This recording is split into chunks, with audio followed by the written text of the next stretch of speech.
പറഞ്ഞതാ ഇതാണ് timing. Star magic team is on time. അപ്പോൾ ഇതെല്ലാം നമുക്ക് സ്റ്റാർട്ട് ചെയ്യാം അല്ലേ?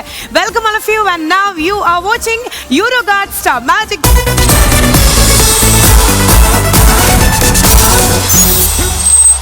അങ്ങനെ സ്റ്റാർ മാജിക് പ്രേക്ഷകർക്ക് ശരിക്കും പറഞ്ഞാൽ സ്റ്റാർ മാജിക്കിലെ ഓരോ താരങ്ങളും എത്ര അടുത്താണെന്നുള്ളത് നമുക്ക് ഭയങ്കരമായിട്ട് അറിയാം. നമ്മൾ തമ്മിൽ ഒട്ടും അകലില്ല അല്ലേ? അത് തന്നെയാണ് നമ്മുടെ ഷോന്റെ ഒരു വിജയം എന്ന് പറയുന്നത്. ആരും സെലിബ്രിറ്റീസ് ആയിട്ടോ ആർട്ടിസ്റ്റുകളായിട്ടോ ഒന്നുമല്ല നിങ്ങൾ നമ്മുടെ ഷോയിൽ ഓരോ മെമ്പേഴ്സിനെയും കാണുന്നത്, വീട്ടിലെ ഓരോ അംഗങ്ങൾ അല്ലേ? അപ്പോൾ ഏതായാലും ഇന്ന് നമ്മുടെ സ്റ്റാർ മാജിക്കിലേക്ക് നമ്മുടെ ടീം മെമ്പേഴ്സിനെ വെൽക്കം ചെയ്യുന്നതിന് മുമ്പായിട്ട് നമ്മുടെ സെലിബ്രിറ്റി നമ്മുടെ ആർട്ടിസ്റ്റുകളെക്കാൾ അരമണിക്കൂർ നേരത്തെ പുറപ്പെട്ട് ഓൺ ടൈമാണ് നമ്മുടെ സ്വന്തം സലീമേട്ടൻ. Let's welcome Salim Kumar. സലീമേട്ട സെയിം പിഞ്ച്. നമ്മൾ രണ്ടുപേരും ഇന്ന് ബ്ലാക്ക് മനപ്പുറത്തം. ഓ അങ്ങനെ, ശരി. അതാണ് ബാക്കിയുള്ളവരോട് പറയണ്ട, അവർക്ക് അസൂയ വരും നമ്മുടെ മനപ്പുറത്തെ പറ്റിയിട്ട്. അപ്പൊ നമ്മൾ തുടങ്ങാൻ പോവാണ്. ഇന്നത്തെ എപ്പിസോഡിലും അങ്ങോട്ടും ഇങ്ങോട്ടും ഇടി കൂടാനും ഇഷ്ടം കൂടാനും ഗെയിം കളിക്കാനും തല്ലുകൂടാനും ഒക്കെ നമ്മുടെ ടീം മെമ്പേഴ്സ് സെറ്റ് ആണ്. അവരെ ഇൻവൈറ്റ് ചെയ്താലോ ചേട്ടാ?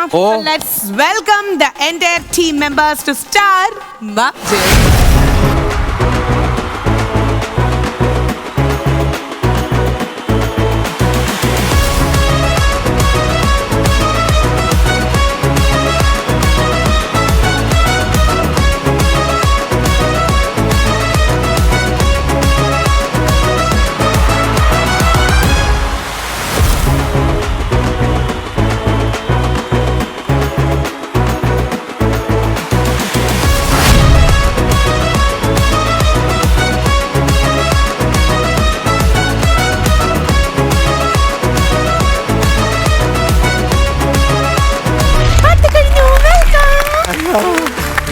എന്താന്നറിയില്ല ഗൈസ്, ഞങ്ങളുടെ പിത്തം തീരെ ഇളകിയിട്ടില്ല. Because we are very powerful. കാരണം ഞങ്ങൾ ചെയ്യുന്ന ഷോന്റെ പേരാണ് സ്റ്റാർ മാജിക്. അയ്യോ എന്ത് പറ്റി ചേട്ടാ?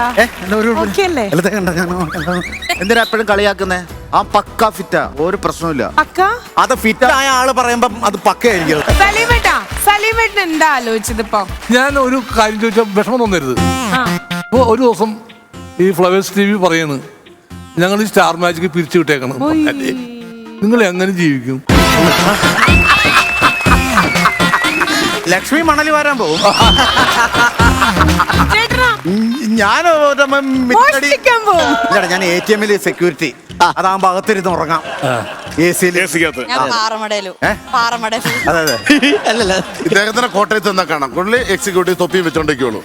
ബാറിലെ സെക്യൂരിറ്റി ഉപ്പ് കിട്ടാൻ വേണ്ടി ഏറ്റവും കൂടുതൽ സംഭവമാണ്. കാര്യം നല്ല ടീം വന്നാൽ ഞാൻ രണ്ടെണ്ണം കിട്ടും. നീ എന്ത് ചെയ്യൂടാ? നീ എന്ത് ചെയ്യും? ഞാൻ ഗൾഫിൽ പോകും. അവിടെ ചെന്നിട്ട് പുള്ളി മുട്ടകത്തിന്റെ മുഴയില് തൈലം തേച്ചത് നമ്മുടെ സ്കിറ്റിന്റെ കൗണ്ടർ തങ്കച്ചൻ എന്ത് ചെയ്യും? ഞാന് പോക്കറ്റ് അടി പഴയതുപോലെ തന്നെ. തങ്കച്ചൻ പാറൽ കോളേജ് തുടങ്ങും. പാറൽ കോളേജ് തങ്കു എന്ത് ചെയ്യും? തങ്കു ട്യൂഷൻ എടുക്കും. ട്യൂഷൻ എന്തില് വെറുതെ എങ്ങനെ ഇരിക്കാം, അതിന്റെ ട്യൂഷൻ. അല്ല, അണ്ണാച്ചാക്കോ തങ്കച്ചന്റെ ട്യൂട്ടോറിയൽ കോളേജിൽ തൂത്തു വരാൻ പോകുന്നു. എങ്ങനെയാണെന്നറിയാം പടാ. ഞാൻ സൊമാറ്റോയില് പുള്ളി എന്താ ദൂരദർശൻ വിലക്ക് മേടിച്ച് അവിടെ ഒരു സീരിയൽ തുടങ്ങി, അതിനകത്ത് അഭിനയിച്ച് ജീവിക്കും. ഞാൻ നേരെ ന്യൂസിലാൻഡ് പോകും, അവിടെ കൊസു TV തുടങ്ങും. ഞാൻ പാരൽ കോളേജിൽ പഠിപ്പിക്കാൻ പോകും. ശ്രീവിദ്യ എന്ത് ചെയ്യും? ശ്രീവിദ്യ കല്യാണം കഴിക്കും. ശ്രീവിദ്യ ഇന്റലിജന്റ് ആയിട്ടുള്ള ഒരു ആൻസർ ആണ് പറഞ്ഞത്. നമ്മളൊക്കെ നമുക്കിനി കല്യാണം പറ്റില്ലല്ലോ. എന്ത് ചെയ്യുന്നുള്ള ഒരു ടെൻഷനായി പോയി കുട്ടി. പക്ഷെ അതിന് ഉത്തരം കണ്ട പടി കേട്ട പടി. എന്താണ്? അല്ല ശ്രീവിദ്യയുടെ ഉത്തരം വേണ്ട, വിഷമിപ്പിക്കണ്ട. നമുക്ക് ആ ടോപ്പിക്ക് വിടാം. ഓക്കെ, അപ്പൊ സ്റ്റാർ മാജിക്കിന്റെ ഇന്നത്തെ എപ്പിസോഡ് ഏത് ദിശയിലേക്കാണ് പോകുന്നതെന്നുള്ള സത്യം പറഞ്ഞാൽ വി ഡോണ്ട് നോ. അതാണ് സ്റ്റാർ മാജിക്. ഇന്നത്തെ എപ്പിസോഡ് ശരിക്കും പറഞ്ഞാൽ നമ്മൾ വളരെയധികം ഹാപ്പിയാണ്. കാരണം എപ്പിസോഡിൽ വന്നിട്ടുള്ളത് കുറെ ആശാ വർക്കർ ആയിട്ടുള്ള ചേച്ചിമാരാണ് വന്നിട്ടുള്ളത്. ഒരുപാട് പേരെ ചേർത്ത് പിടിക്കുന്നവരാണ്. ഒരു വലിയ റെസ്പെക്ട് എല്ലാവർക്കും, ഒരുപാട് സ്നേഹം കേട്ടോ. ആൻഡ് അതോടൊപ്പം തന്നെ നമ്മുടെ ഈ കൂട്ടത്തിൽ യൂണിഫോം ഇല്ലാത്ത ഒരു 3 പേരും കൂടെ താഴെ വന്നിരിക്കുന്നുണ്ട്. ഇവരുടെ കൂടെ വന്നതാണോ? ഇവരിവിടെ അടുത്തുനിന്നാണ്. ഞങ്ങൾ മലപ്പുറം കോടൂർ എന്ന് പറയുന്ന സ്ഥലത്തു നിന്നാണ് ഞങ്ങൾ വന്നിട്ടുള്ളത്. മലപ്പുറത്തു നിന്നാണ് വന്നിട്ടുള്ളത് അല്ലേ? ശരിക്കും ആശാ വർക്കേഴ്സ് എന്ന് പറയുമ്പോൾ ഭയങ്കര റെസ്പെക്റ്റ് ആണ് നമ്മളെ സംബന്ധിച്ചിടത്തോളം. സാധാരണ എല്ലാവർക്കും നിങ്ങൾ ഒരുപാട് സേവനങ്ങളെ കൊടുക്കുക. ഇന്ന് നിങ്ങളെ ചിരിപ്പിക്കാൻ, മൈൻഡ് റിലാക്സ്ഡ് ആക്കാൻ വേണ്ടിയിട്ട് സ്റ്റാർ മാജിക്കിൽ വന്നിരിക്കുക. എന്താ സ്റ്റാർ മാജിക് ഇത്ര ഇഷ്ടമാവാൻ കാരണം? ഫസ്റ്റ് എപ്പിസോഡ് മുതലേ കാണുന്ന ഒരാളാണ് ഞാൻ. ഇത്രയും വർഷങ്ങളായിട്ട്. എൻ്റെ പേര് ശ്രീജ അല്ലേ? ഓക്കെ. അപ്പം ഞാൻ ഒരുപാട് വർഷങ്ങളായിട്ട് ഇത് തുടർച്ചയായിട്ട് കണ്ടുകൊണ്ടിരിക്കുന്നു. നമ്മൾ ടെമാർ പടാർ തൊട്ട് ഇതുവരെ. അപ്പോൾ ഇതിൽ വരണം എന്നുള്ളൊരു ആഗ്രഹം അന്ന് തൊട്ട് ഉണ്ടായിരുന്നു. ഇവരെയൊക്കെ കാണണം എന്നുള്ളൊരു ആഗ്രഹം അന്ന് തൊട്ടുണ്ടായിരുന്നു. അപ്പൊ എങ്ങനെ ഇതിൽ എത്തിപ്പെടും എന്നുള്ളത് ഞങ്ങൾക്ക് അറിയില്ലായിരുന്നു. പക്ഷെ ഞങ്ങളെ വീടിന്റെ അടുത്തുള്ള ഒരാള് ഇവിടെ ഇതിന് വിഷുവിന്റെ ഷൂട്ടിങ്ങിൽ ഞാൻ അവരെ കണ്ടിരുന്നു. അപ്പൊ ഞാൻ അവരെ കോണ്ടാക്ട് ചെയ്തു, ഞങ്ങൾക്ക് അവിടെ നിന്ന് എത്തിപ്പെടാൻ എന്താ ചെയ്യാന്നുള്ളത്, ഓഡിയൻസ് ആയിട്ട് വരാൻ വേണ്ടിയിട്ട്. അപ്പൊ അവരാണ് ഞങ്ങളെ ഇങ്ങോട്ട് എത്തിച്ചത്. ശരി, അപ്പൊ ചേച്ചി അപ്പം ബാക്കിയുള്ള കൂടെയുള്ള എല്ലാവരെയും കൂടെ കോർഡിനേറ്റ് ചെയ്ത് അങ്ങനെ ഒരു കൂട്ടം ആശാ വർക്കേഴ്സ് ആണ്, പുണ്യ മനസ്സുള്ള ചേച്ചിമാരാണെന്ന് നമ്മുടെ കൂടെ ജോയിൻ ചെയ്തിട്ടുള്ളത്. ഞങ്ങളെ കൂട്ടത്തിൽ തന്നെ ഒരു ആശയം കൂടി ഉണ്ടായിരുന്നു. അവൾക്ക് ഇപ്പോ യൂട്രസിന് ക്യാൻസർ ആയിട്ട് അതിന്റെ സർജറി കഴിഞ്ഞിട്ട് ഇപ്പോ തലശ്ശേരിയിൽ നിന്ന് ഇന്നലെ എത്തിയിട്ടേ ഉള്ളൂ. അപ്പൊ അവള് ഇവരോട് എല്ലാരോടും അന്വേഷണം പറയാൻ പറഞ്ഞിട്ടുണ്ട്. ചേച്ചിയുടെ പേരെന്താ? റെയ്ഹാനത്ത്. ഇത് കാണുന്നുണ്ടെങ്കിൽ നമ്മുടെ എല്ലാവരുടെയും ഒരു വലിയ ഹായ്, അസുഖമൊക്കെ പെട്ടെന്ന് ഭേദാവട്ടെ കേട്ടോ. അപ്പൊ നമ്മൾ എല്ലാവരും കൂടെ ഉണ്ട്. പുലിക്കുട്ടിയായിട്ട് തിരിച്ച് നമ്മുടെ ഫ്ലോറിലേക്ക് വരും. നമുക്ക് എല്ലാവർക്കും ഒരുമിച്ച് സ്റ്റാർ മാജിക് അടിച്ചു വിളിക്കാം. പിന്നെ ഒരു 3 പേരും കൂടെ ഫ്രണ്ടിൽ ഇരിക്കുന്നുണ്ട്, അവരെയും കൂടെ ഒന്ന് പരിചയപ്പെടുത്തുവോ? എന്റെ പേര് രാധിക. ചേച്ചി എവിടുന്നാ വരണേ? ഞാൻ ഉദയംപേരൂർന്നാണ്. ഓക്കെ, കൂടെയുള്ള 2 പേര് മക്കളാണോ? ഒന്ന് മാളവിക, ഇളയാള് മഞ്ജിമ. ചേച്ചിക്ക് ഒരു കഥ പറയാനുണ്ടല്ലോ സ്റ്റാർ മാജിക്കിനെ കുറിച്ച്. എന്റെ 2ാമത്തെ മോളാണിത്. അയാൾക്ക് സെറിബ്രൽ പാൾസിയാണ്. ആ കുട്ടിക്ക് വരണമെന്ന് ഭയങ്കര ആഗ്രഹമായിരുന്നു. പിന്നെ ലക്ഷ്മി മോളെ കാണണമെന്നും ആഗ്രഹം ഉണ്ടായിരുന്നു. ചേച്ചിക്കും വിഷുവിന് ചെറിയൊരു ബുദ്ധിമുട്ടുണ്ട്, കാഴ്ചക്ക് ചേച്ചിക്ക് ഒരു പ്രോബ്ലം ഉണ്ട്. എന്റെ കാല് മുറിച്ചതാണ്. ഇവിടെ വന്നപ്പോഴാണ് ചേച്ചി പറഞ്ഞത് ഒരുപാട് നാളായി സ്റ്റാർ മാജിക്കിലേക്ക് എത്തിപ്പെടണം എന്ന് ചേച്ചി ആഗ്രഹിക്കണു. അങ്ങനെയാണ് ഇത്ര നാളത്തെ ഒരു എഫേർട്ട് സ്റ്റാർ മാജിക്കിലേക്ക് എത്തിയെന്നുള്ളത്. മോള് സംസാരിക്കില്ലേ? സംസാരിക്കും. മോളുടെ പേരെന്താ? എന്റെ പേര് മഞ്ജിമ. ഏത് ക്ലാസ്സിലാ മഞ്ജിമ പഠിക്കണേ? 9ാം ക്ലാസ്സിൽ. സ്റ്റാർ മാജിക് ഭയങ്കര ഇഷ്ടമാണെന്ന് അമ്മ പറയണു. ഭയങ്കര ഇഷ്ടമാണ്. ഓക്കെ, അപ്പൊ സ്റ്റാർ മാജിക്കിലെ ടിവിയിൽ കാണുന്ന എല്ലാരെയും നേരിട്ടൊന്ന് കണ്ടുകൊണ്ടിരിക്കുകയാണ്. അപ്പൊ നമുക്ക് മാക്സിമം അടിച്ചു വിളിക്കാം കേട്ടോ. ചേച്ചിയുടെ പേരെന്താ? എന്റെ പേര് മാളവിക. ചേച്ചി അനിയത്തിയൊക്കെ കൂടെ എന്തൊക്കെയാ നിങ്ങളുടെ അതർ കരിക്കുലർ ആക്ടിവിറ്റീസ്? പാട്ടോ ഡാൻസോ? ഞാനൊന്നും ചെയ്യില്ല, അവള് പാട്ട് പാടും. അനിയത്തിക്കുട്ടി പാട്ട് പാടുവോ? ഞാൻ ഒരു കവിത പാടാം. പേരറിയാത്തൊരു പെൺകിടാവി നിന്റെ നേരറിയുന്നു ഞാൻ പാടുന്നു. കോതമ്പക്കതിരിൻ്റെ നിറമാണ്, പേടിച്ച പേടമാൻ മിഴിയാണ്. കയ്യിൽ വളയില്ല, കാലിൽ കൊലുസില്ല, മെയ്യിൽ അലങ്കാരമൊന്നുമില്ല. ഏറുന്ന യൗവനം മാടി മറയ്ക്കുവാൻ കേറിത്തുടങ്ങിയ ചീലയാണ്. ഗൗരിയോ ലക്ഷ്മിയോ സീതയോ രാധയോ പേരെന്തു തന്നെ വിളിച്ചാലും നീ എന്നും നീയാണ്. കോതമ്പു പാടത്ത് നീർ പെയ്തു പോകും മുകിലാണ്. കത്തും വരളിപ്പൂ ചുട്ടുപഴുത്തോര കുഗ്രാമഭൂവിൻ കുളിരാണ്. കത്തും വരളിപ്പോൾ ചുട്ടുപഴുത്തോര കുഗ്രാമഭൂവിൻ കുളിരാണ്. ആരെയോ പ്രാഗി മടയ്ക്കുമോരമ്മയ്ക്കു പൂരയിൽ നീയൊരു കൂട്ടാണ്. ആരാൻ്റെ കല്ലിന്മേൽ രാഗിയഴിയുന്നോരച്ഛൻ്റെ ആശതൻ കൂടാണ്. രസമായിട്ടാ മോളെ പാടിയേ, അസലായിട്ട് ചൊല്ലിട്ടോ. സാറിന്റെ ഗോതമ്പ് മണി സൂപ്പർ. Thank you. അപ്പോൾ സ്റ്റാർ മാജിക്കിലേക്ക് നമ്മുടെ ഈ ഒരു ഷോ ഡയറക്റ്റായിട്ട് കാണാൻ വന്ന എല്ലാ ഓഡിയൻസിനെയും നമ്മുടെ ടി വിയിലൂടെ കണ്ടുകൊണ്ടിരിക്കുന്ന എല്ലാ ഓഡിയൻസിനും ഒരു വാം വെൽക്കമിങ് നമ്മൾ നൽകുകയാണ് ഇന്നത്തെ സ്റ്റാർ മാജിക്കിൻ്റെ ഈ എപ്പിസോഡിലേക്ക്. സ്വാഗതം.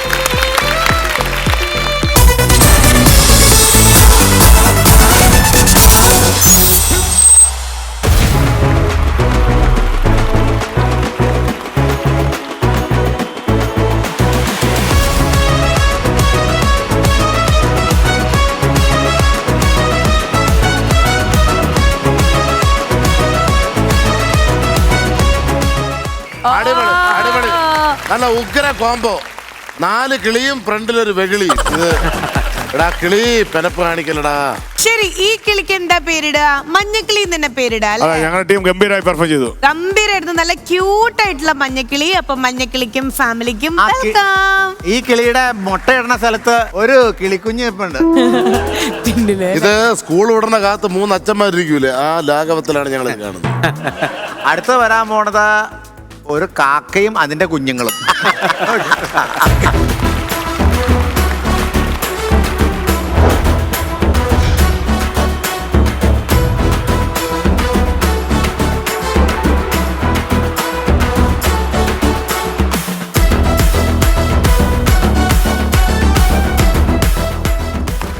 ഇതെന്നടാ കിളി പുഴു അടിക്കുകയാണോ? അല്ല, ഈ കിളിയുടെ അപ്പൻഡീസിന്റെ ഓപ്പറേഷൻ കഴിഞ്ഞു. അതെ അതെ അതെ.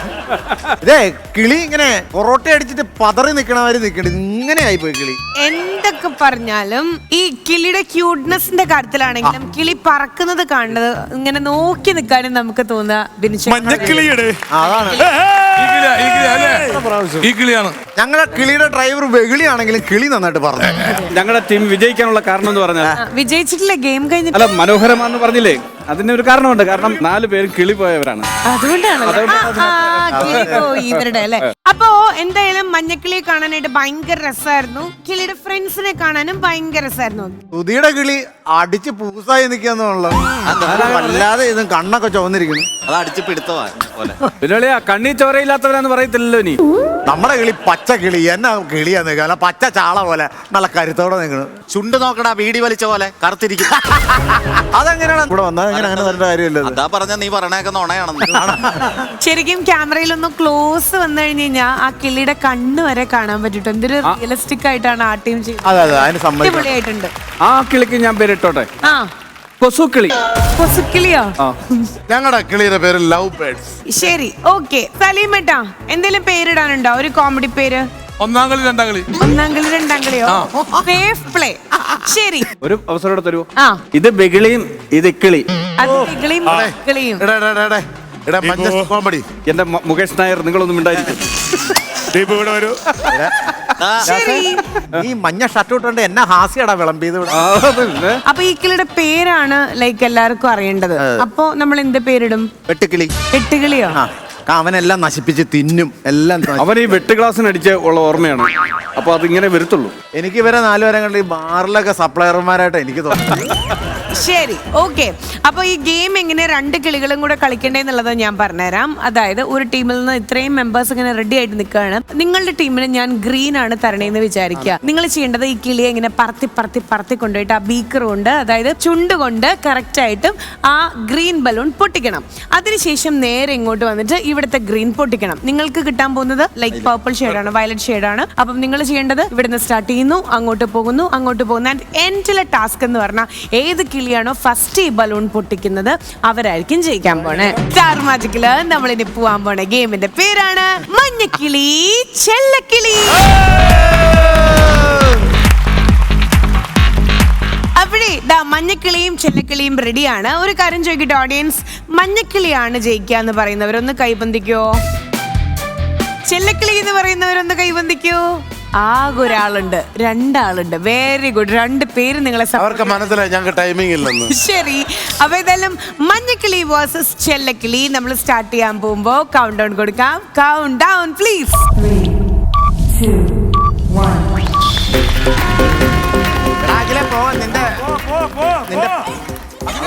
വയലറ്റ് ആണ്.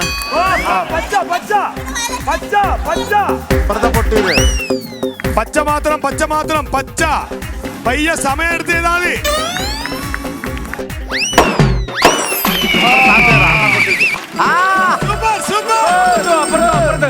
അപ്പുറത്തെ അറ്റം. പച്ച പച്ച പച്ച പച്ച മാത്രം.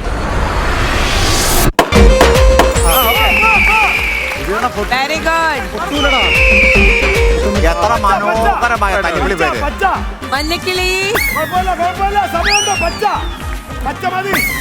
അവിടെ താത്ത് കാശാല.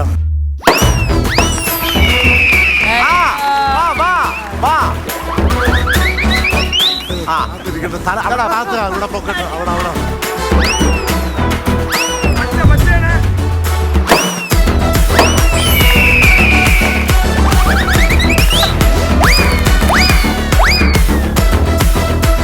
അവര് കളി. പച്ച പച്ച പച്ച.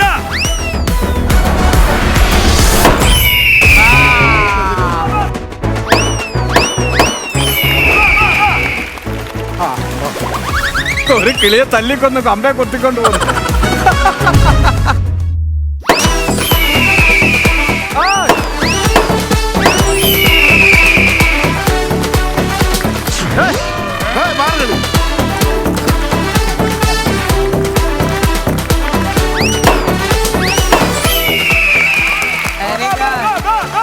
ലാസ്റ്റ് നോക്കാതെ. അടിപൊളി അടിപൊളി. പച്ച പച്ചയാണ്. പച്ചാണ്. ഈ കിളിയുടെ ഡെലിവറി ആയോ?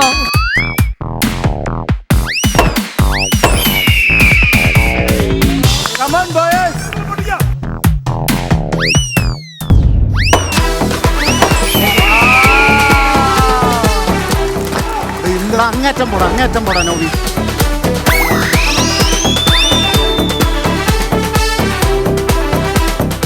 അത് കുത്തിപ്പൊട്ടിക്കാൻ പറ്റില്ല, കിളിക്ക് കടിച്ചു പൊട്ടിക്കാമോ?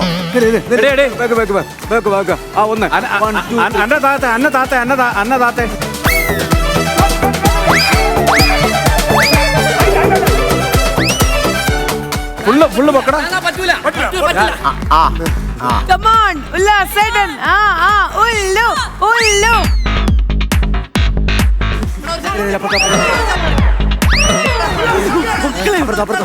അങ്ങനെ വരുമ്പോ വെച്ചു കൊടുത്തായി, ചുണ്ട് വെച്ചു കൊടുത്തായി.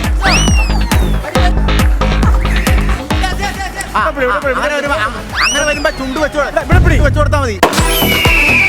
ഉല്ലാസെ ബാക്കി താത്ത്. എന്നിട്ട് ഫ്രണ്ട് പോക്ക്.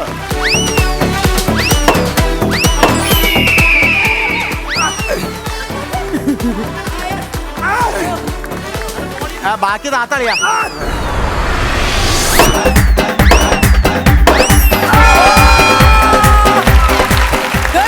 Good job, super.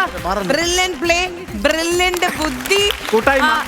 ഭയങ്കര യൂണിറ്റ് ടീമിന്. കിളിയിലെ താഴെ ഇറക്കുക, കിളിയെല്ലാം ഛർദ്ദിക്കും. ചെല്ലക്കിളികളെ നിങ്ങൾ എന്ത് ചെയ്യും? ഞങ്ങള് യൂണിയൻ ബാങ്കിൽ നിന്ന് ഒരു ലോൺ എടുക്കാൻ കിളിയുടെ ചുണ്ടിന് പ്ലാസ്റ്റിക് സർജറി ചെയ്യാനായിരിക്കും അല്ലേ? ഈ കഥ എന്ന് പറയുന്നത് ഫസ്റ്റ് നമ്മുടെ കുട്ടി വരുന്നു, കുട്ടിയുടെ നേതൃത്വത്തിൽ കാര്യങ്ങൾ ഇങ്ങനെ പോയിക്കൊണ്ടിരിക്കുന്നു. ഫൈനൽ ബലൂണിലേക്ക് വരുന്നു, അനീഷേട്ടൻ ടേക്ക് ഓവർ ചെയ്യുന്നു, അനീഷേട്ടൻ ഗൈഡ് ലൈൻസ് കൊടുക്കുന്നു.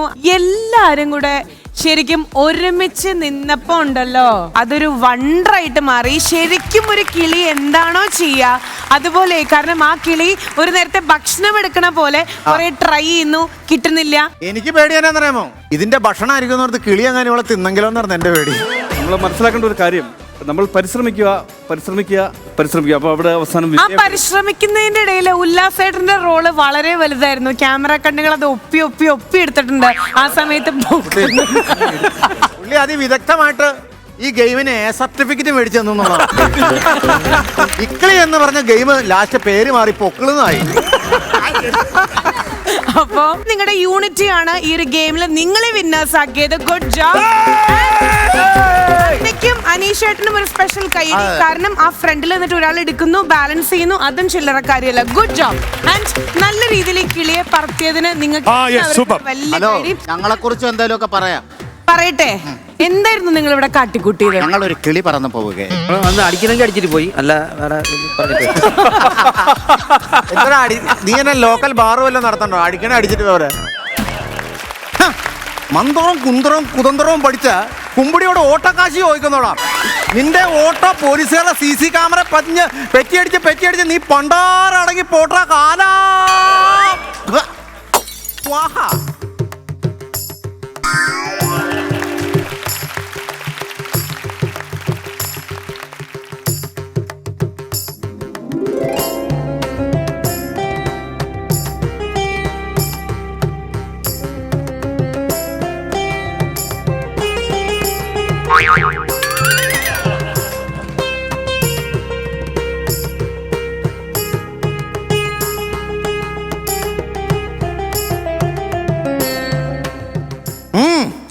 ലക്ഷണം മോശമാണ്.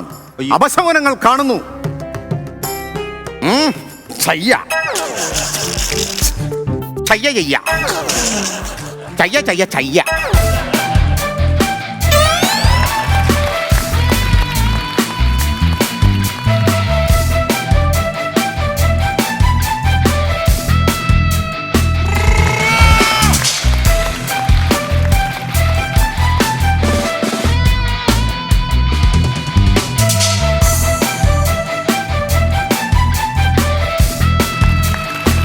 ചിത്രങ്ങൾ ആരംഭിക്കാം. എന്താ ചെയ്യാ? കണ്ണുപൊത്തിക്കളി, സാറ്റുകളി, ചീട്ടുകളി, കുളത്തിൽ കളി, ഇതെല്ലാം കഴിഞ്ഞ് വീട്ടിലേക്ക് വരുന്ന തോമസ് ചേട്ടൻ്റെ കടയിൽ കയറി ഒരു ഗ്ലാസ് ചായ കുടിച്ചിട്ട് പിറ്റേസിൽ നിന്ന് പറ്റിലെഴുതിക്കോളാൻ പറഞ്ഞിട്ട് പിറ്റേസ് അവൻ്റെ മുമ്പിൽ പോകുമ്പോൾ എൻ്റെ കഴുത്തേ കയറി പിടിക്കുള്ളൂ എൻ്റെ അപ്പ അമ്മ പാരമ്പര്യ ഓം ചിക്ക സിംഗാസ്. ചുറ്റിനുമുള്ള ദുർഭൂതങ്ങളെ വായടച്ചു. സൂര്യൻ ഉസ്തത്തായിൽ നിൽക്കുകയാണ്. അതുകൊണ്ട് സോഡാ സർബത്തിന് വില കൂടാൻ സാധ്യതയുണ്ട്. South, north, west. അയ്യോ, ഞാനിത് എങ്ങോട്ടാ പോട്ടെ? കിഴക്ക് വാൽ നക്ഷത്രം, ഫ്ലോറിൽ ലക്ഷ്മി നക്ഷത്ര, പണിവാളി, ഗുളികന്റെ പലഹാരം, ഹേ, അപഹാരം.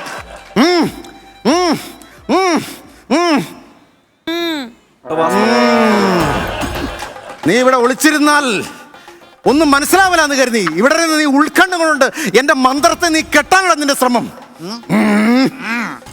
അയ്യോ, ജോൺ ഹോനയുടെ ഫിഗർ ചെയ്യടാ. വൃത്തികെട്ട കോമഡി അസ്ഥാനത്തും അവിടെ ഇവിടെയും പറഞ്ഞ് നടക്കുന്ന നീ നശിച്ച് നാറാണക്കല്ല് പിടിച്ചിട്ട് ബാറിൽ പോലും കയറാൻ പറ്റാത്ത രീതിയിൽ ആയി പോട്ടെ. സ്വാഹ. ഇനി കാര്യത്തിലേക്ക് കിടക്കാം. എന്റെ ശിക്ഷ ഇത് കണ്ടോ, ഞാനാണ് ഇവിടെ ആദ്യം വരണ്ടേ? എന്റെ ശിക്ഷയല്ല ആദ്യം വരണ്ടേ? ശിക്ഷയാണ് ആദ്യം വരേണ്ടത്. സാധാരണ സംഭവം ഞാൻ സപ്പോർട്ടിംഗ് ആർട്ടിസ്റ്റുകൾ വന്ന് ഒരു ബിൽഡപ്പ് തന്നതിന് ശേഷമാണ് മെയിൻ ആർട്ടിസ്റ്റുകൾ വരേണ്ടത്. ഇവിടെ എന്താ സംഭവിച്ചത്? മെയിൻ ആർട്ടിസ്റ്റ് വന്നതിന് ശേഷം സപ്പോർട്ടിംഗ് ആർട്ടിസ്റ്റുകൾ വരാൻ വേണ്ടി ഞാൻ വെയിറ്റ് ചെയ്യുന്നു. ശിക്ഷ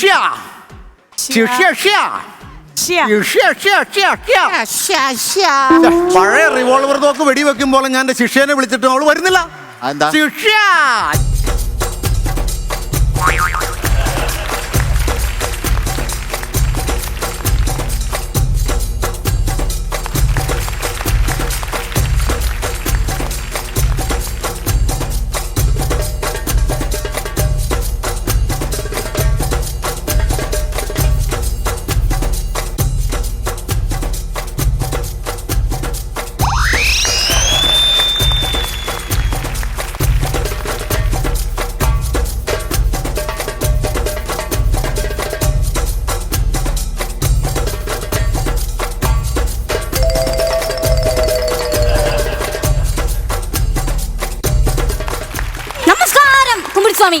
ഞാനവിടെ തന്നെ തുണി വെക്കാൻ പോവാന്ന്.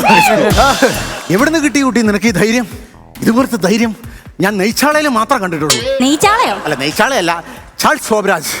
കഴിഞ്ഞ 5 വർഷമായിട്ട് തങ്കച്ചൻ വിതിര എന്ന് പറഞ്ഞൊരു വേട്ടാവളിയൻ ഈ ഫ്ലോറിൽ കിടന്ന് ക്യാരക്ടറിൽ കളിച്ച് കയറ്റാൻ പെടുന്ന പാട് അവനും ദൈവത്തിനും മാത്രം അറിയാമുള്ളൂ. ആ സ്ഥലത്തേക്കാണ് ഈ കൊച്ചി കച്ചിത്തുറുമായിട്ട് ഓടി കയറി വന്നത്. അപ്പൊ പിന്നെ ഇവിടെ സമ്മതിക്കണ്ടേ? എന്റെ ദൈവങ്ങളെ കാത്തോണേ. അതല്ല സ്വാമി, അത്ഭുതം അത്ഭുതം അത്ഭുതമാണോ? അയ്യോ, എന്താ അത്ഭുതം? സ്വാമി, ഞാൻ വയറ്റിലല്ലേ ബസ് കയറാൻ നിന്നപ്പോഴേ അവിടെ താണ്ട് കുമ്പിടി സ്വാമി നിൽക്കും. അതും പോരാഞ്ഞിട്ട് ഞാൻ തൃപ്പൂണിത്തറ വന്നപ്പോ അവിടെയും കുമ്പിടി സ്വാമി നിൽക്കും. ഇതൊന്നും പോരാഞ്ഞിട്ട് ഞാൻ മണിയുടെ ജംഗ്ഷനിൽ വന്നപ്പോ അവിടെയും കുമ്പിടി സ്വാമി.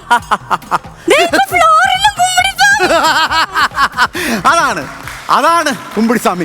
മോളെ, ഇതന്നെ സംഭവം എന്താ പറയുക? എന്റെ പോലത്തെ ഫിഗർ ചെയ്യാണ് 10-15 മിമിക്രി ആർട്ടിസ്റ്റുകളെ ഞാൻ എവിടെ നിൽക്കുന്നു അതിന്റെ ചുറ്റുപാട് നിർത്തും. അപ്പൊ എന്നെ കാണാൻ വരുന്ന ഭക്തജനങ്ങൾ ഇവരെ കണ്ട് അത്ഭുതപ്പെടും. അപ്പൊ ഈ മണ്ടന്മാരോട് നമ്മൾ എന്തെങ്കിലും ഒന്ന് പറഞ്ഞു കൊടുത്താൽ മതി, ഇഷ്ടം പോലെ ദക്ഷിണ കിട്ടും, നമ്മുടെ പരിപാടി വിജയിക്കുകയും ചെയ്യും. അതാണ് ഇതിന്റെ സംഭവം. വിമാനം തന്നെ. വിമാനോ? അല്ല, അഭിമാനമാണ്, അഭിമാനം. അതൊക്കെ ഇരിക്കട്ടെ സ്വാമി, നമ്മുടെ നോബിയുണ്ണികളില്ലേ, മറ്റേ കോമഡി ഒക്കെ നന്നാക്കാൻ വേണ്ടിട്ട് ചരട് ജപിച്ചു കൊടുക്കണമെന്ന് പറഞ്ഞില്ലായിരുന്നു സ്വാമി? ഇതാ ദ്രവിച്ച ചരട്. ദ്രവിച്ച ചരടോ? അല്ല, ദ്രവിച്ചതല്ല, ജപിച്ച ചരട്. കാണിച്ചേ സ്വാമി, ഇത് റബ്ബർ ബാൻഡ് പോലെ ഉണ്ടല്ലോ സ്വാമി. സാധാരണ ചരടാണ് കേട്ടത്. അവന് ചരട് മേടിക്കണ പൈസ ഉണ്ടെങ്കിൽ മണിയുടെ എനിക്ക് 1 സെന്റ് സ്ഥലം മേടിക്കാം. അതുകൊണ്ട് ഞാനിത് റബ്ബർ ബാൻഡിലാണ് കാണുന്നത്. അവനോട് പറയണം ഇങ്ങനെ അങ്ങോട്ട് കയറ്റിയിട്ട് വലിച്ചിട്ട് പ്ലക്കാന്നൊരു വിടൽ വിട്ടാൽ ഇവിടെ കിടന്നോളൂ പറഞ്ഞു. എനിക്ക് മേല ഒരു പ്രൊഡ്യൂസർ വിളിച്ചിട്ടുണ്ട്. എന്താണ് സിനിമയിൽ അഭിനയിക്കാണ് എനിക്ക് താല്പര്യം. അതൊന്നും അല്ലെന്നേ, അദ്ദേഹത്തിന്റെ ഒരു സിനിമയെ സൂപ്പർ ഹിറ്റ് ബമ്പർ ഹിറ്റ് ഒക്കെ ആവണം. അതിന് വേണ്ടിട്ട് സ്വാമി എന്താണ്ട് പൂജ രുദ്രാക്ഷം എന്താണ്ടൊക്കെ ജപിച്ച് മന്ത്രമൊക്കെ ചെയ്ത് കൊടുക്കാന്ന് പറഞ്ഞിട്ടുണ്ടായിരുന്നില്ലേ? അത് വേറെ കാര്യമുണ്ട് മോളെ. ഇതെന്നു വെച്ചാല് ഈ ഒരു പടം വിജയിക്കണമെങ്കിൽ പൂജയോ കർമ്മ ഒന്നും ചെയ്യേണ്ട കാര്യമില്ല. നമ്മൾ ഈ പടം കഴിഞ്ഞിട്ട് പുറത്തേക്ക് ഇറങ്ങുന്ന റിവ്യൂ പറയാൻ നിൽക്കുന്ന ടീമുണ്ടല്ലോ, അവന്മാരെ ഓടിച്ച് അങ്ങ് വിടുവാണെങ്കിൽ ഈ പടം ചുമ്മാ അങ്ങ് വിജയിച്ചോളും. വെറുതെ പൂജ ചെയ്ത് കാഴ്ചകളുടെ കാര്യമില്ല. പിന്നെ സ്വാമി, സ്വാമീനെ കാണാൻ വേണ്ടി പാമ്പാടി ഒരു ഭക്തൻ എഴുന്നള്ളിരിക്കണോ? അമ്പടി കുമ്പടി പാമ്പാടി എന്നുള്ള ആളെ ഇങ്ങോട്ട് വിളിക്കടി. എഴുന്നള്ളിക്കൊല്ല. എഴുന്നേൽക്കൊല്ലാനോ?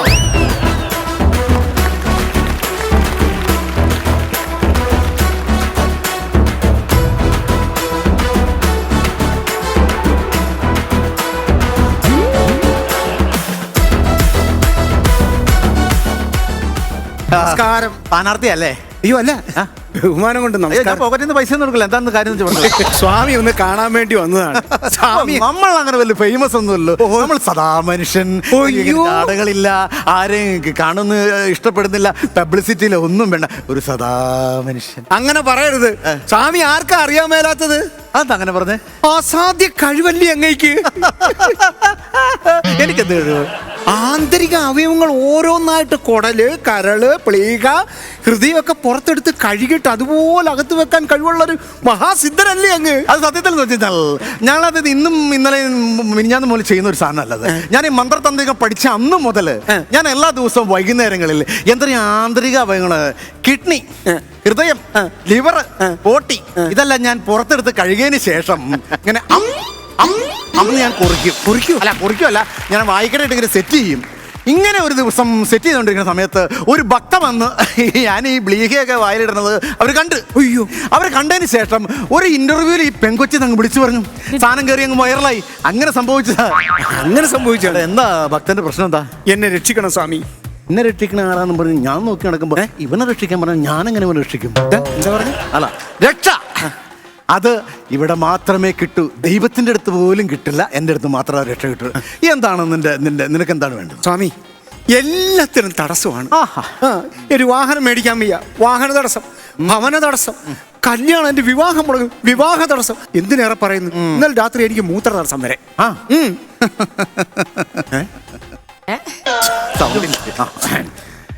നമുക്ക് വിവാഹ തടസ്സം നമുക്ക് മനസ്സിലാകും, വാഹന തടസ്സം നമുക്ക് മനസ്സിലാകും, പക്ഷെ മൂത്ര തടസ്സം അത് നമുക്ക് മനസ്സിലാവില്ല. അയ്യോ, ഒരു കാര്യം ചെയ്യാം, ഒരു ട്യൂബ് ഇട്ടാലോ നമുക്ക്? ബൾബായ കുഴപ്പമല്ലുണ്ടോ? അങ്ങനെ ഒരു കാശുണ്ടെങ്കിൽ 2500 ജനറേറ്ററും കുറച്ച് LED ബൾബും മേടിച്ച് ഇവിടെ അങ്ങോട്ട് പള്ളി പെരുന്നാൾ പോലെ ആവട്ടെ. അത് കൊള്ളാമല്ലോ. എടാ, ഞാൻ പറഞ്ഞ ആശുപത്രിയിൽ കൊണ്ടുപോയി ട്യൂബ് ഇടാനാ പറഞ്ഞു. അയ്യോ, ആ ട്യൂബിന്റെ കാര്യം പറഞ്ഞു. പിന്നെ നീ ഒരു കാര്യം മനസ്സിലാക്കണം, ഓടിയും വന്നിട്ട് എനിക്ക് ആ തടസ്സം, ഈ തടസ്സം, കല്യാണ തടസ്സം എന്നും പറഞ്ഞു കഴിഞ്ഞാൽ പറ്റില്ല. കല്യാണം, വീട് പണി എന്നൊക്കെ പറഞ്ഞ സംഭവങ്ങളുണ്ട്. അത് പെട്ടെന്ന് നടക്കുന്നതല്ല, അത് നിമിത്തങ്ങളാണ്. നിമിത്തങ്ങൾ. കല്യാണം നടക്കണമെങ്കിൽ അതിന് മുമ്പ് തലക്കുറി വേണം. ഇത് നേരത്തെ പറയണ്ടേ? ഷാപ്പ് പടച്ചു കാണുമല്ലോ. അതെന്താ ഷാപ്പടക്കണേ? തലക്കറി വേണമെന്ന് പറഞ്ഞു. തലക്കറിയാണോ ചോദിച്ചത്? പിന്നെ ഇവിടെ തലക്കുറി വേണമെന്ന്. തലക്കുറി. തലക്കുറി. ഒരു കാര്യം നോക്കട്ടെ. എന്താ സ്വാമി? ഞാൻ മന്ത്രം ഉരുട്ടി വിട്ടുകൊണ്ടിരിക്കുക. എങ്ങോട്ട് ഉരുട്ടി വിട്ടുകൊണ്ടിരിക്കുകയല്ല, ഞാൻ ഉരുവിട്ടുകൊണ്ടിരിക്കുകയെന്ന്. ഉരുവിട്ടോണ്ടിരിക്കുകയാണ്. എല്ലാം നമ്മുടെ അകക്കണ്ണിൽ നമുക്ക് കാണാൻ കഴിയുന്നുണ്ട്. അപ്പൊ പുറക്കണ്ണിന്റെ കാഴ്ച പോയി കിടക്കുക. എന്നെ കളിയാക്കാൻ നിൽക്കാൻ വന്നതാണ്. നീ എന്നെ കാര്യമായിട്ട് കാണണം. എവിടെ എന്ത് നടന്നാലും അത് എന്റെ മനസ്സിലാക്കണം, അതെന്റെ അകക്കണ്ണിലൂടെ എനിക്ക് കാണാൻ പറ്റും. അങ്ങനെ ആ കൊണ്ടുകൊണ്ട് കാണാനുള്ള കഴിവുണ്ടായിരുന്നെങ്കിൽ കഴിഞ്ഞ ആഴ്ച പാസ്പോർട്ട് കണ്ടില്ലെന്ന് പറഞ്ഞൊരു പരസ്യം കൊടുത്തായിരുന്നില്ല. ആ കണ്ണുകൊണ്ട് കണ്ടുപിടിച്ചാൽ പോരായിരുന്നു. അതെന്നാന്ന് പറയുമ്പോ ആ സമയത്ത് എനിക്ക് ചെയ്യാൻ പറ്റുമായിരുന്നു. എനിക്ക് എന്റെ അകക്കണ്ണിന്റെ തിമിരത്തിന്റെ ചെറിയ ഓപ്പറേഷൻ ഉണ്ടായിരുന്നു. അപ്പൊ ആ സമയത്ത് അകക്കണ്ണും പുറക്കണ്ണൊക്കെ കെട്ടിവെച്ചുകൊണ്ട് എനിക്ക് കാണാൻ പറ്റില്ല. എന്നാ ശരി. പക്ഷെ എനിക്ക് ഇപ്പോ എനിക്കതെല്ലാം ശരിയായി. എന്റെ ദിവ്യ ദൃഷ്ടിയുടെ എനിക്കത് കാണാൻ പറ്റുന്നുണ്ട്. ഉണ്ടോ? ഞാനൊന്ന് നോക്കട്ടെ നിന്റെ കല്യാണം.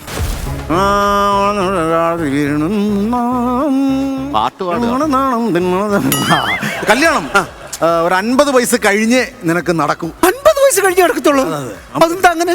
എടാ, നീ പേടിക്കണ്ട. 50 വയസ്സ് കഴിഞ്ഞ് കഴിഞ്ഞാൽ ഗജകേസരി യോഗമാണ് ഇവന്. ഗജകേസരി യോഗം. അതോടെ നിന്റെ എല്ലാ പ്രശ്നങ്ങളും തീരും. ഗജകേസരി യോഗം എന്ന് പറഞ്ഞാൽ? ഗജകേസരി യോഗം എന്ന് പറഞ്ഞാൽ ആന വരെ വീട്ടിൽ വരാൻ സാധ്യതയുണ്ട്. ആനയും? അതങ്ങനെ വരും? അത് കാട്ടിൽ തടി പിടിച്ചോണ്ടിരിക്കുന്ന ആനയ്ക്ക് മതം പൊട്ടിയിട്ട് അത് എങ്ങോട്ടോ ഓടി 4-5 റബ്ബർ മരവും 3 തെങ്ങും മറിച്ച് നിന്റെ വീട്ടിൽ വന്ന് നിന്റെ വീടും തകർത്ത് നിന്നെ സിഗരറ്റ് കുറ്റി ചവിട്ടി കെടുത്തും പോലെ ഇങ്ങനെ ചവിട്ടി അങ്ങ് കെടുത്തു. അയ്യോ, എന്റെ കല്യാണം അങ്ങനെ നടക്കും? ഞാൻ ചവിട്ടി കെടുത്തി കഴിഞ്ഞാൽ പിന്നെ നിന്റെ കല്യാണം വേണ്ടല്ലോ. ഇപ്പൊ എനിക്ക് മനസ്സിലായടാ, നിനക്കൊരു കഴിവുമില്ല. ഒരു കഴിവില്ല. എന്തെങ്കിലും കഴിവുണ്ടായിരുന്നു നിങ്ങൾ സംസാരിക്കുമായിരുന്നു. എന്തായി പറഞ്ഞവൻ? ഞാൻ എന്ത് വർത്താനം പറഞ്ഞേ? എനിക്കൊരു കഴിവില്ലെന്ന്. അല്ല, നിങ്ങൾക്ക് എന്ത് കഴിവുണ്ട്? എന്ത് കഴിവുണ്ട്? പരകായ പ്രവേശനം. പരകായ പ്രവേശമോ? പരകായ പ്രവേശനം നടത്താൻ കഴിവുള്ള ഒരു ദിവ്യനാണ് ഞാൻ. അതെന്ത് പരകായ പ്രവേശം? പരകായ പ്രവേശനം എന്ന് വെച്ച് കഴിഞ്ഞാൽ എന്റെ ശരീരം ഇവിടെ ഇങ്ങനെ ഇരിക്കും, അതിന്റെ ആത്മാവ് മാത്രം പോയി കിലോമീറ്ററുകൾ സഞ്ചരിച്ച് വേറൊരാളുടെ ശരീരത്തിൽ ചെന്ന് കയറി അവിടെ ആ കാര്യങ്ങൾ നടത്തിയതിന് ശേഷം അത് തിരിച്ചു വന്ന് എന്റെ ശരീരത്തിൽ കയറും. അങ്ങനെ പ്രവേശനം നടത്താൻ കഴിവുണ്ടെങ്കിൽ അതൊന്ന് കാണിക്കാം. വേറെ കാര്യമുണ്ട്. എന്റെ ശരീരത്തിൽ നിന്ന് എന്റെ ആത്മാവ് അങ്ങ് പോകുമ്പോൾ നിങ്ങൾ ഈ എന്റെ ശരീരത്തെ ഭദ്രമായിട്ട് സൂക്ഷിച്ചു വെക്കണം. അത് സൂക്ഷിക്കുന്ന എന്നിട്ട് തിരിച്ചു വന്നിട്ട് കയറിയിട്ടാണ് എനിക്ക് ബാക്കി കാര്യം ചെയ്യാം. അങ്ങനെ പരകായ പ്രവേശനം നടത്താൻ കഴിവുണ്ടെങ്കിൽ കാണിച്ചെങ്കിൽ ഞാൻ വിശ്വസിക്കത്തുള്ളൂ. കൊണ്ടുവന്നൊരു ദക്ഷിണയും തരത്തുള്ളൂ. മന്ത്രജപത്തിലൂടെ പുറത്തേക്ക് വിടുകയാണ്. അപ്പൊ ഇവിടെ ഭൗതിക ശരീരം മാത്രമേ ഉണ്ടാവത്തുള്ളൂ? ഉണ്ടാവുള്ളൂ. ആത്മാവ് ആത്മാവ് അവിടെ പോയി പൊരിഞ്ഞ പണിയായിരിക്കും, കടലുകൾ താണ്ടിയായിരിക്കും ഞാൻ പറഞ്ഞു വിടാൻ പോകുന്നത്. മറ്റൊരു ശരീരത്തിലേക്ക് കയറാൻ പോകും. തിരിച്ചു വരുന്നതും എന്റെ ശരീരം ഒരു കുഴപ്പമില്ല. ഞങ്ങളിവിടെ ഉപ്പിലിട്ട് വെച്ചോളാം. എന്നിട്ട് വൈകുന്നേരം ടച്ചിങ്സ് ആയിട്ട് എടുക്കാനാണ് നിനക്ക് എന്നെ. കരിവികളും സ്വാമി സ്വാമി സ്വാമി, അയ്യോ ജീവൻ പോയി. ആത്മാവ് പോയാ? ആത്മാവ് പോയതാ, ജീവൻ പോയതാ. ആത്മാവ് ഭദ്രമായി സൂക്ഷിക്കണ്ടേ? നീ വന്ന് കയറണം. വന്നേ സ്വാമി, ആത്മാവ് പോയിരിക്കും. ഒരു കാര്യം ചെയ്യ്, ഒരു സ്ട്രെച്ചർ കിട്ടൂ. എന്തിനാ? ഈ ബോഡി ഇവിടുന്ന് മാറ്റണം. എന്തിന്? ഇപ്പൊ പരകായ പ്രകാശം നടത്തിയിരിക്കല്ലേ, ഇപ്പം ദേഹത്ത് ആത്മാവില്ല. ഇല്ല, ഡെഡ് ബോഡിയാ. അത് തിരിച്ചു വന്നു കഴിഞ്ഞാൽ ഈ സ്കിറ്റിന്റെ ബാക്കി കാണേണ്ടി വരും. അയ്യോ, അതിനു മുമ്പ് ഇയാൾ വന്നത് കാണാത്തടത്ത് എങ്ങോട്ടല്ലേ മറവിയെ? എന്നാ തൂക്ക് അപ്പുറത്തോട്ട് തോടണ്ട, അതിനകത്തോട്ട്. ഒന്നമ്മച്ചി, ആത്മാവ് ഇല്ലാത്തതിനാ വെയിറ്റ് കൂടുതൽ കേട്ടോ. ആത്മാവ് പോയി കഴിഞ്ഞാൽ പിന്നെ പാറല്ലേ. ഇതിപ്പോ അമ്മയുടെ ആത്മാവ് പോകുന്ന അതൊന്ന് വെള്ളം ഒഴുകുന്ന സമയം ഇപ്പം. അടിപൊളി അടിപൊളി അടിപൊളി. പെരിച്ചേട്ടനാണെങ്കിലും മണിക്കുട്ടച്ചേട്ടനാണെങ്കിലും നമ്മൾ റെഗുലർ ആയിട്ട് ഇപ്പൊ ഈ ഒരു പ്രസൻസ് നമുക്ക് കിട്ടാറുണ്ട് സ്കിറ്റില്. അന്നയ്ക്കൊരു വലിയ കൈഡി കൊടുക്കാണ് എനിക്ക്. മാനറിസംസ് ഒക്കെ കണ്ടപ്പോ തങ്കച്ചൻ ചേട്ടന്റെ പെൺകുട്ടിയൊക്കെ എങ്ങനെ ഇരിക്കും, എനിക്ക് അങ്ങനെ ഫീൽ ചെയ്തു. ആ ചാടി വരവും ഭയങ്കര ക്യൂട്ടായിട്ട് ചെയ്തു. ഒരു കാര്യം കൂടെ പറയണം, ഇത് ഒറിജിനൽ ആണ്, ഇതിൽ ഒരു വേറെ സാധനമുണ്ട്. ഈ സ്കിറ്റ് അതിന്റെ തുടക്കം അന്നയുടെ തലേന്നായിരുന്നു. മണിക്കൂട്ടന്റെ നല്ല സപ്പോർട്ട് ഉണ്ടായിരുന്നു അല്ലേ? അതെ. അല്ല, വേറെ കാര്യമുണ്ട്. ഇതൊക്കെ ഒരു ബലം എന്ന് പറയുന്നത് പുള്ളിയൊക്കെ കട്ടക്കൊക്കെ നിൽക്കുന്നതിന്റെ ഒരു ബലത്തിലാണ്. അതെ, ആ ഫ്ലോക്ക് അനുസരിച്ചിട്ട് അദ്ദേഹം ഫസ്റ്റ് എപ്പിസോഡ് ഇവിടെ സ്കിറ്റ് ചെയ്യാൻ വന്ന അന്ന് മുതൽ ആ ഒരു ബലം ഭയങ്കരമായിട്ടുണ്ട് കേട്ടോ. തീർച്ചയായിട്ടും മണിക്കൂട്ടൻ. ഞാനും മണിക്കൂട്ടനൊക്കെ മിമിക്രി ട്രൂപ്പിൽ കളിക്കുമ്പോൾ ഞങ്ങൾക്ക് ഒരു ട്രൂപ്പ് ഉണ്ടായിരുന്നു. മണിക്കൂട്ടൻ ഞങ്ങളുടെ സീനിയറാണ്, ഭയങ്കര സീനിയറാണ് മണിക്കൂട്ടൻ. അതൊക്കെ ഇവിടെ പറയേണ്ട കാര്യമില്ല. അല്ല, ഞങ്ങള് അങ്ങനെയല്ല, ഭയങ്കര കഴിവുണ്ടെന്ന് പറഞ്ഞു കഴിഞ്ഞാൽ ആ ട്രൂപ്പ് ലീഡ് ചെയ്യണ മണിക്കൂട്ടൻ ഉണ്ടായിരുന്നു. അത് ശരിയായിരിക്കും. അപ്പൊ ഞങ്ങള് എനിക്ക് കുറവാണ്. അതെ അതെ, പിന്നെ കാര്യം എന്റെ 2 വയസ്സിനുള്ളത് മൂത്തത്. 63 വയസ്സുണ്ടാ. ഞങ്ങള് പിന്നെ റിഹേഴ്സൽ ചെയ്യുന്ന സമയത്ത് പ്രൊഡ്യൂസർ വന്നില്ല. പ്രൊഡ്യൂസർ വേറെ സ്ഥലത്താണ്. പ്രൊഡ്യൂസർ ഞങ്ങളൊന്നും പൈസ ഇല്ലെന്ന്, ഞങ്ങള് ഫോണൊന്നും വലുതായിട്ടില്ല, ഞങ്ങൾക്ക് ആഹാരം കഴിക്കാനും പൈസ ഇല്ല. ഞങ്ങൾ നിവർത്തിയിട്ട് നിൽക്കുന്ന സമയത്ത് ഒരു പ്ലാവിലെ ചക്ക വെട്ടിയിട്ട് ഒരു പ്ലാവിൽ നിന്ന് ചക്ക വെട്ടി, ആ അമ്പലപ്പറമ്പിൽ ഒരു പ്ലാവിലെ ചക്ക വെട്ടി ഞങ്ങളത് കഷ്ണമാക്കിയിട്ട് അപ്പുറത്തെ വീട്ടിൽ നിന്ന് ഒരു കലമെടുത്തിട്ട് അത് പുഴുങ്ങി തിന്നു. ഞങ്ങൾ രാത്രി എന്നിട്ട് 2 മണിക്കാണ് പ്രൊഡ്യൂസർ ഞങ്ങൾക്ക് ഫുഡുമായിട്ട് വന്നത്. ആ സമയത്ത് അങ്ങനെ എത്രയോ കഥകളല്ലേ. പ്രേക്ഷകരായിട്ടുള്ള ആളുകളോട് പറയാനുള്ളത്, ഞങ്ങളെപ്പോലുള്ള കലാകാരന്മാര് അത്രയേറെ കഷ്ടപ്പാട് എന്താണെന്ന് അറിഞ്ഞ് സ്റ്റേജിലൊക്കെ സെറ്റ് കെട്ടി ബോക്സ് ചുമന്ന് കർട്ടൻ ചുമന്നൊക്കെയാണ് ഇവിടെ എത്തി നിൽക്കുന്നത്. നിങ്ങൾ ഒറ്റയടിക്ക് ഇങ്ങനെ വന്ന ആളുകളാണെന്ന് ഓർക്കരുത്. എല്ലാവരും 10-20 വർഷത്തെ ശ്രമഫലം, ആ കഠിനാധ്വാനത്തെ ഈ സോഷ്യൽ മീഡിയയിലൂടെ എഴുതി നശിപ്പിക്കരുത്. കാരണം ഒന്നാമത് കൊറോണയൊക്കെ കഴിഞ്ഞ് ഞങ്ങൾ തകർന്ന് നിൽക്കുകയാണ്. അത് കഴിഞ്ഞ് ഒന്ന് പച്ച പിടിക്കുമ്പം സോഷ്യൽ മീഡിയയിലൂടെയൊക്കെ ഞങ്ങൾ എഴുതി ഞങ്ങളെ കൊല്ലരുത്. കാരണം ഞങ്ങൾക്ക് എല്ലാവർക്കും ലോണുണ്ട്. മാർഗം. അപ്പൊ ഇവർക്കൊരു വലിയ കൈഡി കൊടുക്കാം. Thank you so much. Episode wind up ചെയ്യാനുള്ള സമയമായി. അടുത്ത എപ്പിസോഡിൽ നമുക്ക് വീണ്ടും കാണാം. അതുവരെ കാത്തിരിക്കുക. Good night.